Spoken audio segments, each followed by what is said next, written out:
Tiffany, are we live? Okay.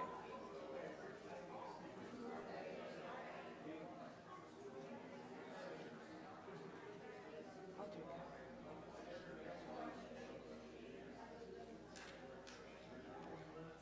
Well, we've been doing it, so just one more reminder.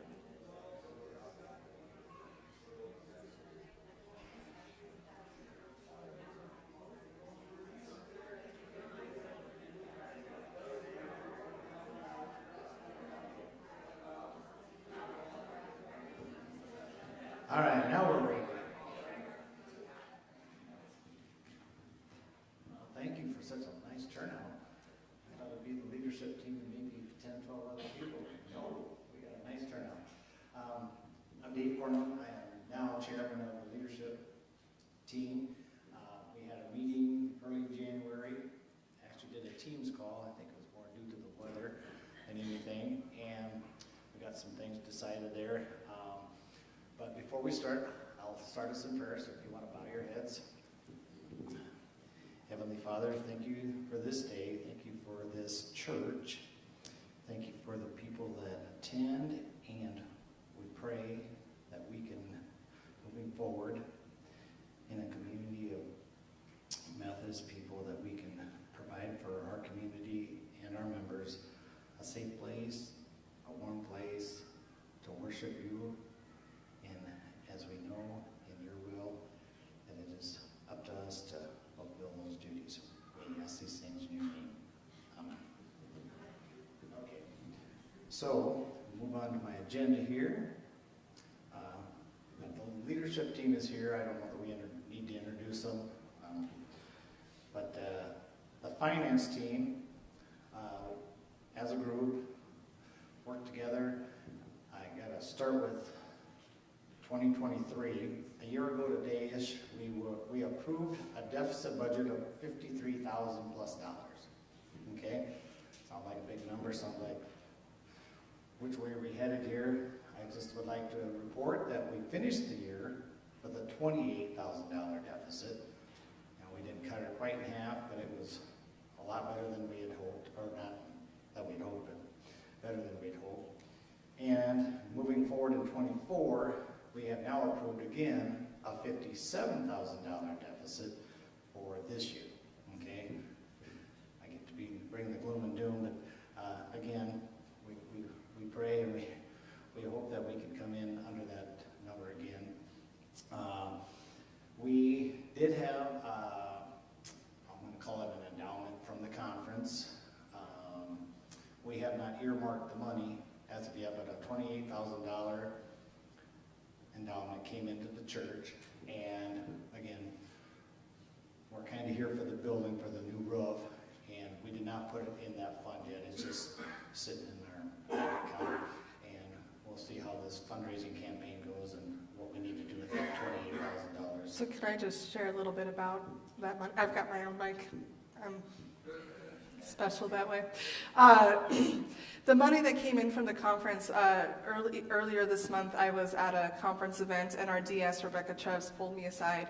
And when all this disaffiliation stuff started to happen, one of the conditions for disaffiliating churches was they had to pay up what they owed on apportionments from 2020 forward into the time of their disaffiliation. And that money that they had to pay in went into an account at the conference, and it was meant to support churches that they knew would be struggling due to disaffiliations, whether churches would split, or in our case, having people leave the church and having that negatively affect our budget.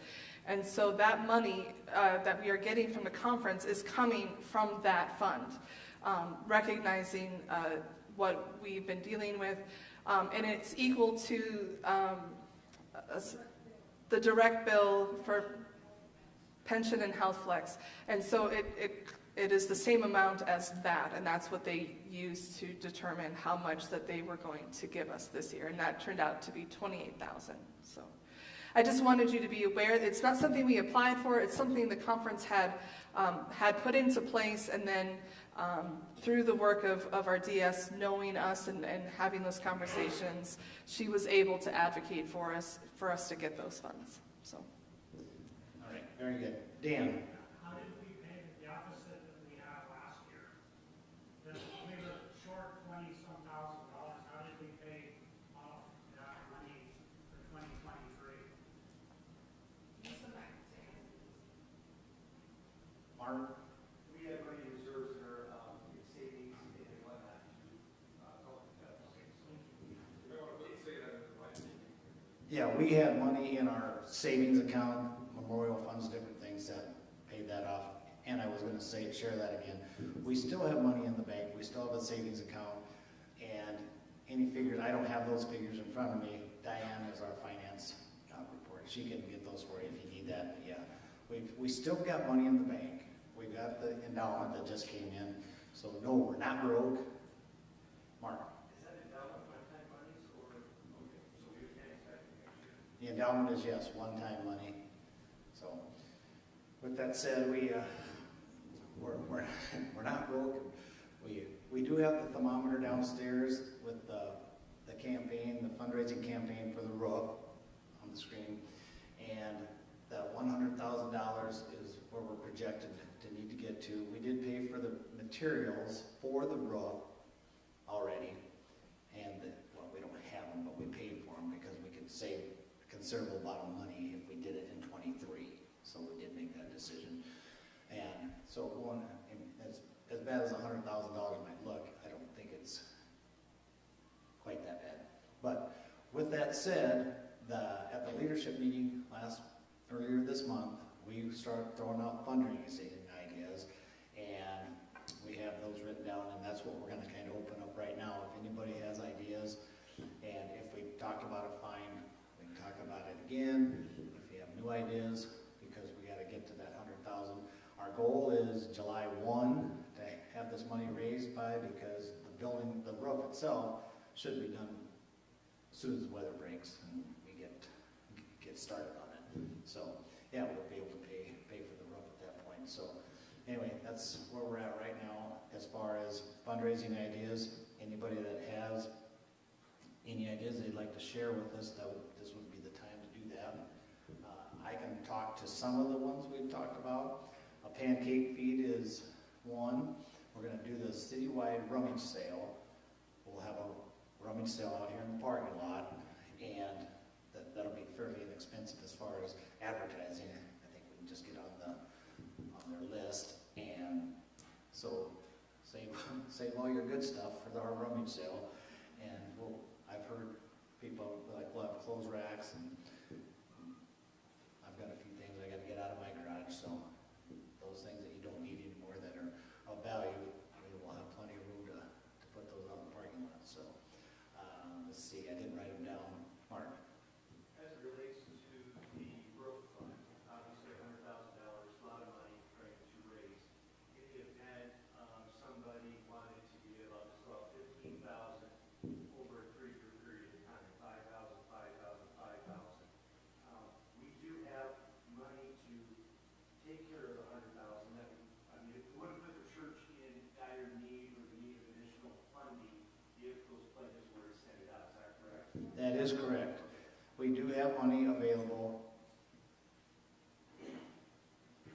So basically, we have money in the foundation that we're able to cover. We've already paid half of the cost for the roof, and we'll have the trustees talk a little bit more about what that project entails. Basically, what we're doing in the fundraising is replenishing the funds that we're pulling from the foundation. And so the timeline isn't that in order for us to write the check to get the roof done, it is in order for us to replenish what we're pulling out of our savings in the foundation. Because as we've already talked about, we run a negative budget, and we use the money we have in our foundation to help cover those, and so we want to make sure we replenish that. And so I think, does that help make sense? So that way, if you do say, I can pledge this amount over the next 3 years to help replenish that, that would be great. We're not bound by a timeline in order to write the check for the roof. We're bound in order to replenish the funding that we're pulling from. Is it just the 3 years, or we can go 5 years? That would be up to the finance committee. if I'm never going to say no to you wanting to continue to give money to the church. So for as long as you would like to pledge money, I will say great. Please do that. All right, I'm going to turn it over to, Mary Alice. What's wrong with the roof? I'll explain that in a second. Scott's going to talk right now. He's on the trustees. He will give us the update. Just to start with the why or what's wrong with the roof. Right now, the roof is not pitched accordingly. It is flat. There's not enough grade, and so the process that we'll just call it the education wing from the back of the sanctuary all the way to the south, if that covers the longest flat area of the church, and which is. It's also the roof over the new addition. Well, yeah, we'll cover that new addition part as well. But the flat roof right now is not graded accordingly, and when we replace the roof, it will be graded. It will probably have a considerable better R value, the quality of construction products that we use now, and then the longevity of the roof will outlive probably the other areas of the roof. It is leaking though, isn't it? That is the main concern. It's leaking, and it's leaking in multiple spots, so there's not a quick patch to solve one area. It is multiple areas that have had problems, so there's not a quick fix on any of those areas. So the process, and then we touched on 2023 was going to save us $6,000 or $7,000 with the price from 2023 to 2024's building cost increases. So our construction cost increases. Yes. Good damage, you say. Is that included in the roof repair? Is there a cost to the damage done to that area?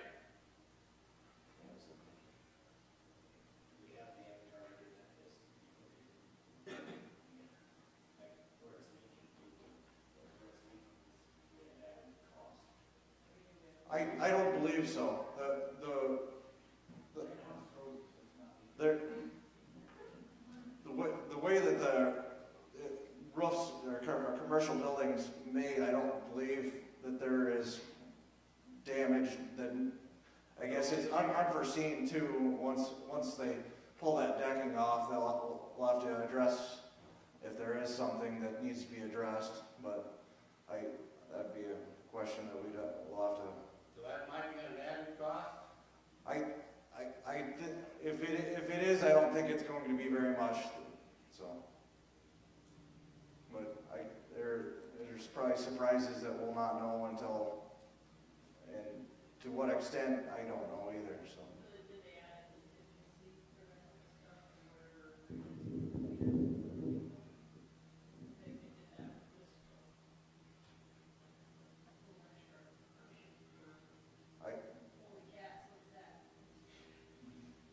Those are questions we'll have to make sure that we discuss that. So, and then the new church, just to touch the office area over the new addition, we're going to put what they call a flex coating on, and that will take care of the repairs needed, and that has a 15-year warranty. So the large percentage of the new addition area of the roof is in good condition.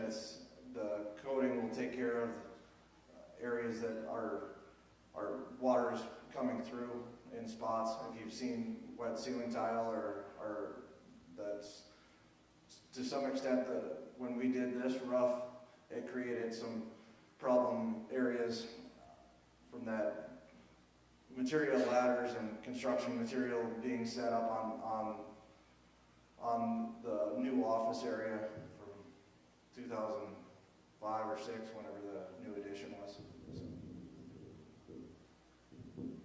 Any more questions on that? So the contractor that we're working with, I can't say his name, Scott probably knows it. He's been here off and on, he's been here and done patches for us and not charged us. And we felt that he gave us a very, very nice bid.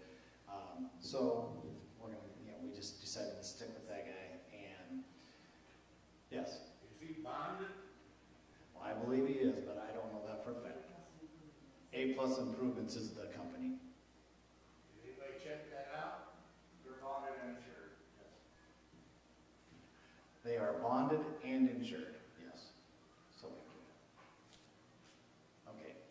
So I forgot, I kind of skipped over Susan. She's going to report on the staff pastor parish. We're happy to not have anything to report, because that means that we would be trying to hire. We are going to, as a group, SPPR, through donations, are going to give the staff a holiday party, because there's no budget for that.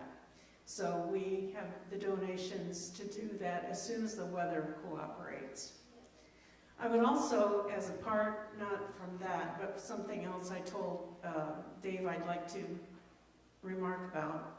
We've given out over 300 care casseroles. Thanks again to donations from people and from the reverse offering.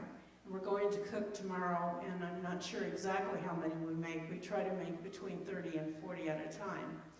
But that has been such a blessing to us that prepare them, and also to the people that receive them. And we just gave everything we had left away this morning.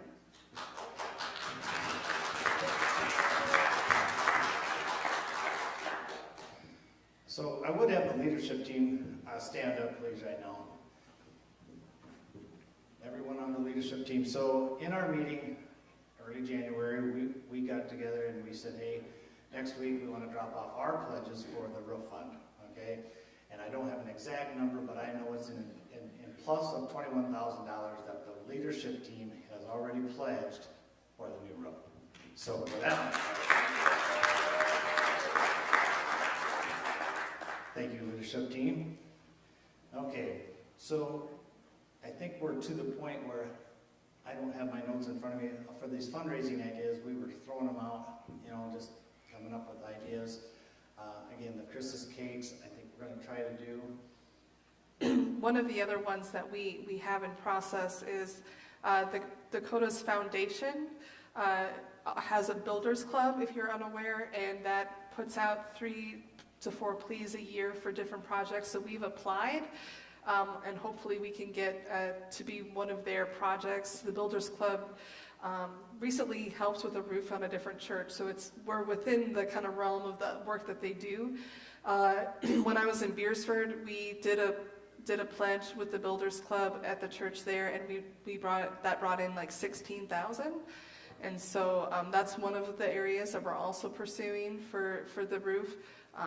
And like I said, we've submitted our application, and now we're just waiting to hear back. I know they just put out a new one, and so we wouldn't be in for another few months if we were to get it. And if you have any questions about not just the roof or the projects, any questions at all, you can ask now. Get hold of one of the leadership team members. Katie can answer the questions. We're trying to be open and transparent as possible. And when you start hearing about a $100,000 roof, everybody just kind of gasps, how are we going to get this done? Well, I was here since 1985. I've been here. When I came here, we were broke. And Bob Walzer and Bruce Bloomer and I kept saying, how in the heck are we ever going to get out of debt? Well, Bruce Bloomer, he was a school administrator. He moved to Mitchell, and I remember 2 or 3 years after he had moved, I said, Bruce, you'll never believe it. We are finally out of debt. And so it does happen. We took on the project here with the new offices and the stairs. I was pointing out to Eric Lancaster just this morning. I go, yeah, this didn't used to be here. This didn't used to be here. And I don't remember the dollar figure on that, but it had to be more than, in relationship to this building fund, more than $100,000, and we were able to get that project done. So I have faith that it's going to happen, because we all know and love this church, and we want it to succeed and prosper, and the educational wing is pretty important. A lot of good stuff happens over there. So again, fundraising ideas, anybody? Dan, are you ready to give us some ideas?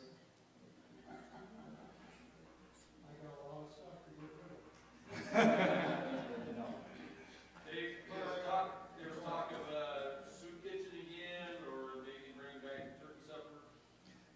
turkey supper, if you guys remember, that was always a nice Blue Mound turkey. Blue Mound, Minnesota, we used to do that. The men's group, I think, kind of headed that up. And yeah, that's on the table. The thing we need right now is point people that'll be in charge of each one of these things, as we can't just dump it on Katie. She'd like to do it, but I know she can't get it all done. I can And- barely get done the things on my plate now. Yeah. Carol? You mentioned the turkey supper, we do that ourselves. We do not hire somebody. Oh, back in the day we did. Completely done within church. We didn't used to have Blue Mountain people bring the turkey? Like, Okay, all right, yeah. We did years ago, and then we took it over. So, exactly, you bet. Okay, well, like, that was on the table. Another soup kitchen. Part of the problem is, not doing it at the same time as another church is doing it, or such as the pancake feed. We're trying to avoid doing it at the same time as another pancake feed. And so those are the things we're up against a little bit there. But yeah, we just need people to spearhead it, and if you're so moved. I have a question. Maybe this is Scott's answer. Is anybody going to be out there watching them do any of the work? Yeah, we got Katie on that right now. No, the question is, will we have people up there watching them do the work? Taking pictures? We'll discuss that with him, so he was pretty, he provided us pictures of what the problem areas that he saw already, so we can maybe ask him to. I offer my time to go up there and take pictures. Not all the time, just my Some of your time? Yeah. Okay, well, Dan asked the question if we have somebody that's going to be able to kind of be the project manager for the church and see that things are getting done properly. And Rhonda's going to make note of that Dan would be willing to offer up some of his time, and I'll try to. Other people. Yeah, I can be around at times too. It's hard to have somebody here 24/7 or when they're working, if you have jobs. So yeah, good question. Not that we don't act. He does a good job. It's for our Sure. down the road. Yeah, I think pictures are good too, You know, and we can put those up on the screen and they can see how the projects come along. You bet. Like that. Have you gone to the city for a building permit? Trustees, do we have a building permit yet? Usually it's who's doing the work has to do the building permits. From my experience, in my house. We had to have a building permit to put a deck on our house. Yeah, so did I, the guy who did the work. Okay. Okay, so the question was if we have a building permit, who gets the building permit? And the contractor most likely will be the one. We'll check on that. I'll put Scott on that. Rhonda's taking good notes. We're meeting here again shortly, and we'll get these things ironed out. All good questions. Does anybody have any other ideas for fundraisers? Okay, yeah? She said something to me, she said, what about a golf tournament? A golf tournament. There you go. That actually it's more of the community, not just more members doing it. Functionally all the time. Sure. And I'll piggyback on that. I have a specific idea, but instead of doing 12 little things that bring in $1,600, what if we focus on something big? Bring in big amounts of money. You think Taylor Swift would be available? So Julie's idea is to have maybe one really big project instead of maybe doing 12. Yeah, I'm on board. I'm on board with anything that gets us to $100,000. So yeah, and the golf tournament, like you say, so if there's someone who wants to be the point person for the golf tournament, let us know. See?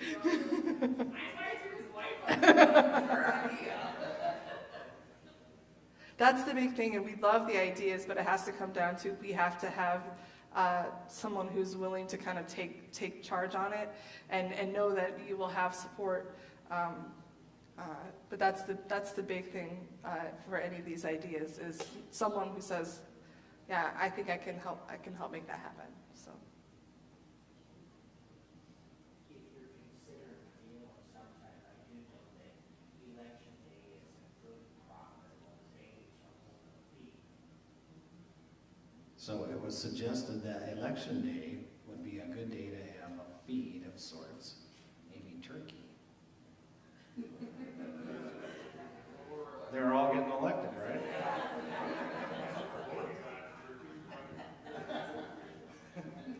Very thematic there. No pun intended. Okay.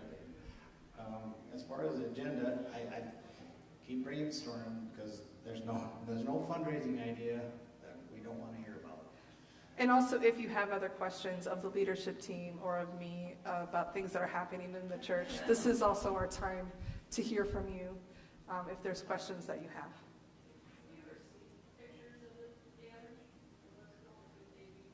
The trustees do have, you have pictures, right, Scott? Yep, so one thing we can do is get the pictures and make them available. Maybe we'll get like a little binder together and we'll have it available in the office or up here. Dolores? How are apportionments figured nowadays? Is it figured on membership? No.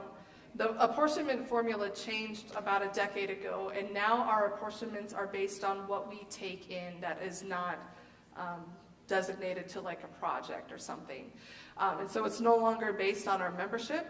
It is now based on our intake. And this year, 2024, our apportionment percentage is 13.5%, I believe. And every year the conference has made a commitment to, they're trying to work their way down to a 10% apportionment. So it's gone down every year in the last 2 or 3 years. So it is now 13.5% of what we take in as income that is not designated to. So we don't take apportionments on what you designate to the roofing project. That does not get apportioned. But of our general income, like what you bring in for tithes and offerings, 13.5% of that goes on to the conference. And currently we pay our apportionments in full. And that's part of the reason that we are able to get that things like the granting we just received. Churches that are not paying their apportionments do not receive those things. Also, the Builders Club, one of the first questions on the application, are you paying your apportionments in full? Yes, we are. Because that shows our investment and the conference turns around and invests back in us. Yep, Carla. In regards to fundraising, just because I'm in a position to put fundraising out there, the missions, I basically told them to take everything off of the budget side of things, and that we would raise the funds and let people speak to where the missions go by raising those funds. So I have a fundraiser coming up even before the roof fund fundraiser, I think, that's coming up. So, so I just wanted to explain that so that there's not a lot of confusion. And yes, going out into the community for some of these things is important as well. And so I think the rummage sale is a great idea because if you can get bigger ticket items, and you can involve the community in buying those things and not having it be out of our pockets. And Yep. I'm more than willing to help in any way with fundraising, but you're going to see me kind of pop some fundraisers in there as well, because the biggest draw on our budget would be Wolves of Love. We've committed to that, and that is a regular draw on missions. And so you're going to see me do a little bit of fundraising because that's no longer a budget. If that Yeah. makes sense. So one of the things that leadership team did, and we put it out to the staff this year when we were looking at our budget, was to try to trim as much of what we spend as we can to make our budget reflect what we do. And Carla, on the mission side, Carla's our mission staff, said we're going to fundraise so that our mission, the things that we do as our missions are not in our budget. partially so that we start to see where do you actually care about missions, what are you willing to support. That helps us know that information.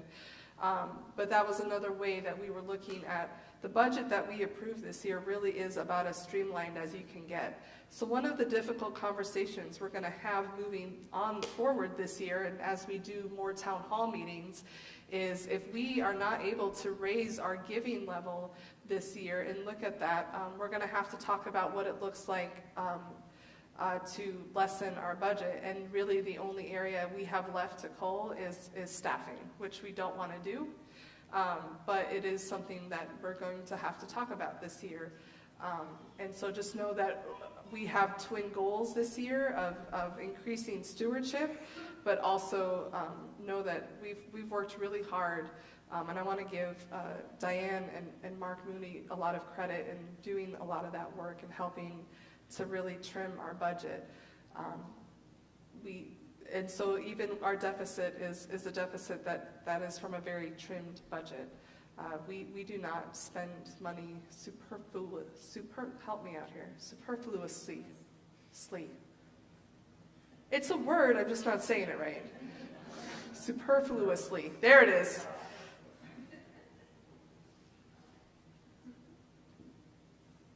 Any other questions? I got two, Dave. One is the fundraiser possibility, and how does the soup kitchen protect themselves if somebody would get sick? Is there liability there?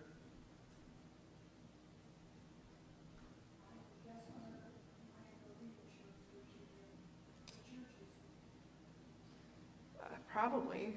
So the question was if someone got sick from the soup kitchen or any other meal that we might serve. Because the possibility for another fundraiser is I'm part of the men's group, and we have some guys that can really smoke some meat. So if we can have guys get together and smoke some meat for the community, bring money in. Just make sure those guys are getting it up to temp.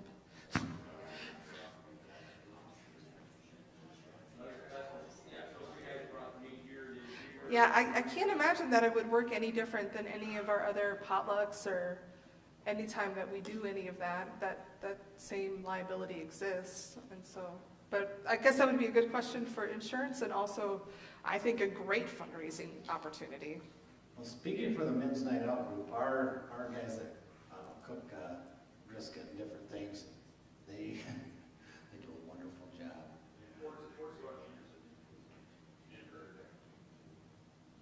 Oh yeah, Dan Herder would be able to answer that one. Yes, we'll follow up on that and that'll be, because that would cover a whole slew of fundraising ideas, so it's a good question to have answered as we move forward. So we'll do that. People are sitting here with their hands in their pockets ready to give them money, they don't know how to do it. What are we doing? Well, as the leadership team, we made a pledge. A lot of us made pledges, some gave cash up front. And so if you want to do that, stop down in the office at your convenience. You can also take these envelopes that are in the pew if you want to write a check today or cash, and then you just write roof on it. And then Diane will know, or our counters will know, not Diane, our counters will know that that's going to go to the roof fund. And you can hand that in today. I'm going to say Dave, as our finance chair, is going to take those for you today. If you are ready and say, or if you want to write in there, this is what I'm going to give today, here's my pledge for the next 2 years, great. We would love to get that and have that available. So they're right in your pews. Just go ahead, write roof on it.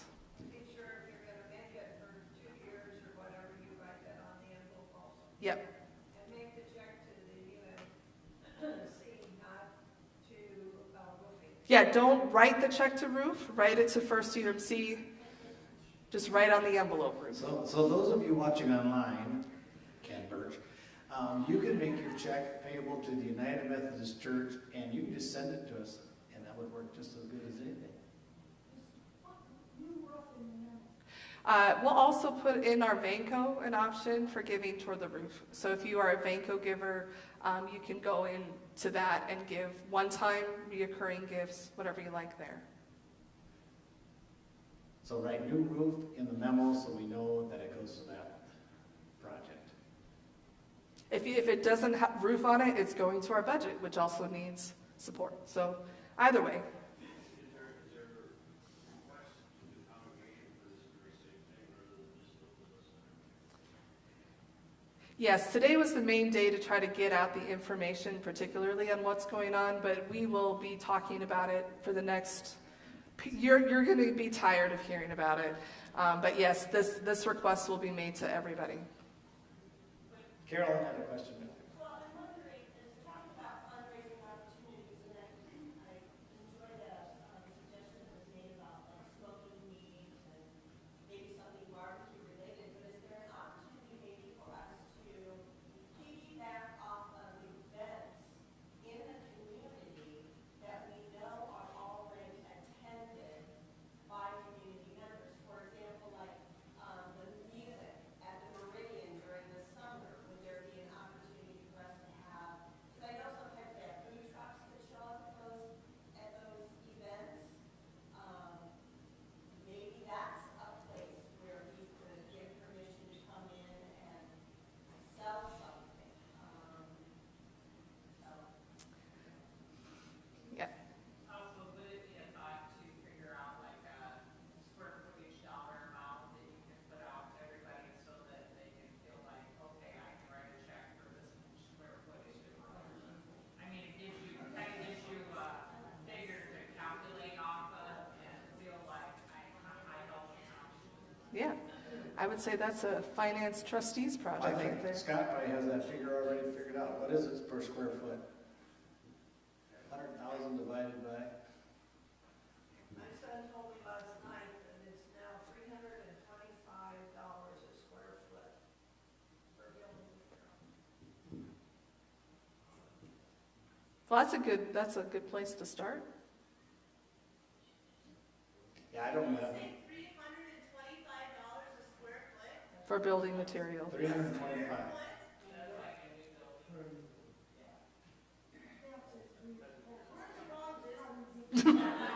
We're not into business, that's the... Well, that's something that we can figure out though, so maybe that's worth doing. Figuring out square footage, how much.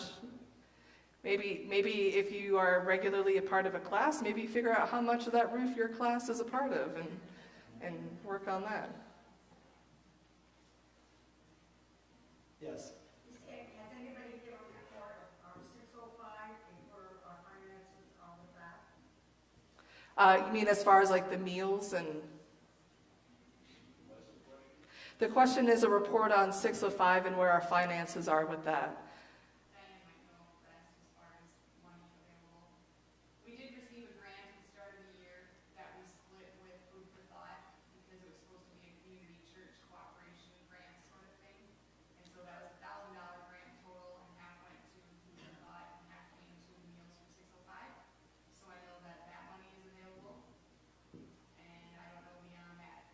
And as far as the budget, one of the things we looked at in particular was what has been spent in the past and what could be realistic. So we didn't cut things like that so that they don't have money for those programming. We just don't have an excess of money for those programming is what I would say. But what Tiffany has to spend for 2024, I think is very similar to what she spent in 2023 for 605. So.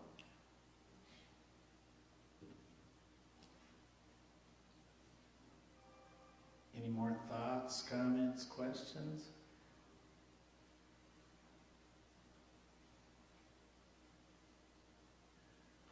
Again, if you haven't, we're voting for the t-shirts. You can still do that on your way out, and the ballots. Just drop your ballot or your vote in the ballot box. And